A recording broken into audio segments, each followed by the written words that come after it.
Marie-Ève Arton, doctorante en sociologie à l'Université Laval. Je m'intéresse à la fécondité canadienne-française au tournant du 20e siècle.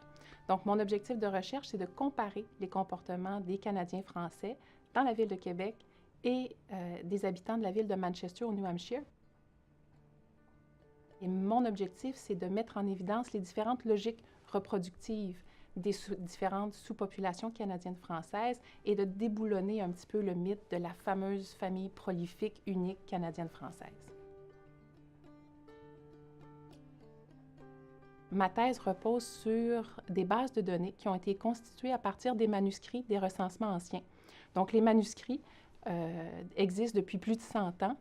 Et puis, grâce à des infrastructures de recherche, notamment supportées par des centres comme le Centre interuniversitaire d'études québécoises, ces données-là ont été saisies et constituent maintenant des corpus de données que l'on peut analyser à partir de méthodes d'analyse poussées et surtout qui nous permettent de raffiner nos analyses. Donc, plutôt que d'étudier la population dans sa généralité, on est en mesure de circonscrire différentes sous-populations et donc de définir différentes logiques reproductives, donc des mécanismes reproducteurs qui pourraient varier d'une sous-population à l'autre.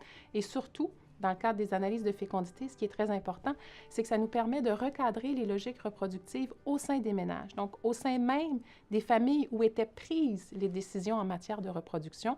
Et ma thèse, elle s'intéresse aux rapports de genre et aux rapports de génération.